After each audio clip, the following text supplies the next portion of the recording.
MirroredVengeance, Episode 1 The Girl Who Wouldn't Break. Opening scene. The rain pounded against the cracked windows of the old Harper house, now boarded up and abandoned. But the echoes lingered. 16-year-old Emily Harper pressed her palms to her ears, trying to silence them. At school, the whispers got deeper.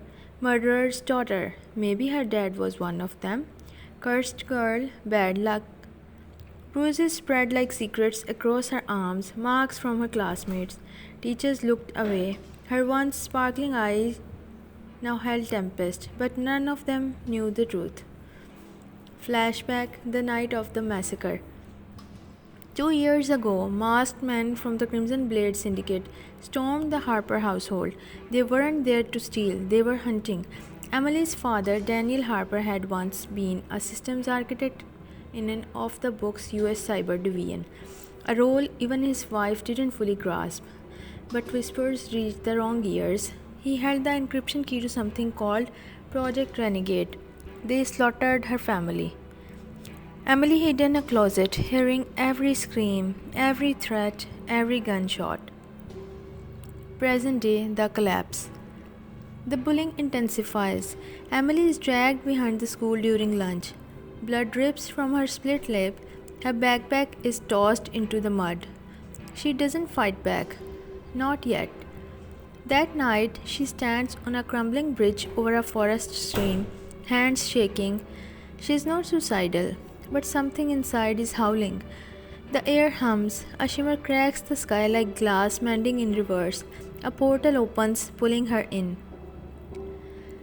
Parallel universe, the awakening. In a sleek laboratory glowing with blue pulses and quantum mirrors, Dr. Claire Voss pauses mid-experiment. She's been researching temporal emotional interference, space-time ripples triggered by subconscious emotional frequencies. Lately, she's felt haunted. Like a missing piece is screaming across dimensions. Her experiment glitches, opening a portal. Emily Harper crashes onto the lab floor. Two versions of the same soul, one broken, one owned, meet. Dr. Claire Voss and the Vault. Claire's lab, the Crystal Vault, is a mobile nexus floating between timelines. She recognizes Emily instantly, her face, but younger, bruised, and raw. "You're me?" Emily asks. "Not quite.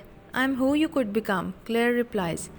Claire offers care, food, shelter, but more, she gives purpose.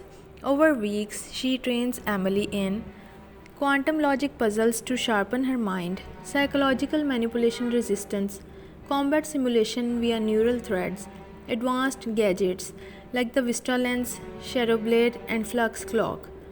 But Claire starts having vivid dreams, Emily drowning, screaming, a bond beyond science. She finally tells Emily, "I didn't open the portal. My emotions did. You didn't stumble through. It summoned you." Earth re-entry. The silent knot begins. Claire embraces Emily before activating the return gate. "You'll feel fear. That's good. It keeps you sharp." And the Syndicate? Burn their empire, but don't let their poison own you. Back on Earth, Emily returns as a new identity, Sarah Evans. She tracks down a disgraced ex-investigator, Michael Reed, who once tried to expose Crimson Blade before being ruined. Impressed by her cunning and resolve, he becomes her mentor. Together, they form the Silent Knot, a covert group of Syndicate survivors. Lucas Ward, a coder whose sister vanished in a Syndicate raid. Zoe Quinn, a defector who once ran errands for the Syndicate.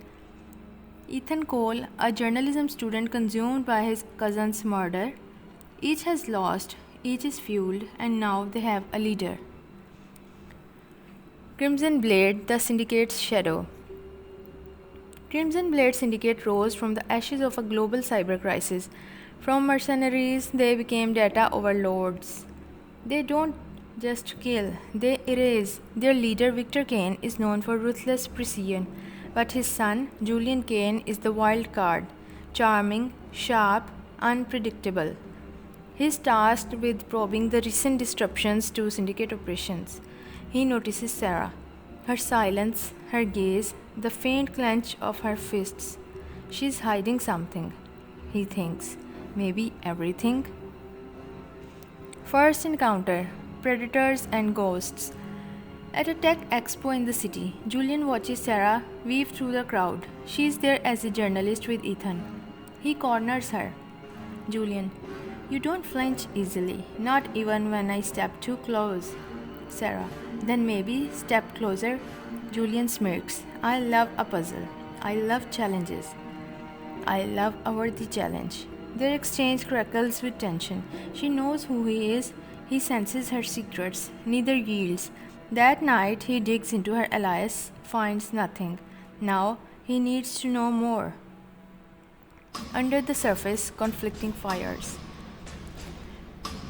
Sarah doesn't want Julian, but she studies him. He's sharp, trained in subtle coercion, a pawn, but perhaps not willingly.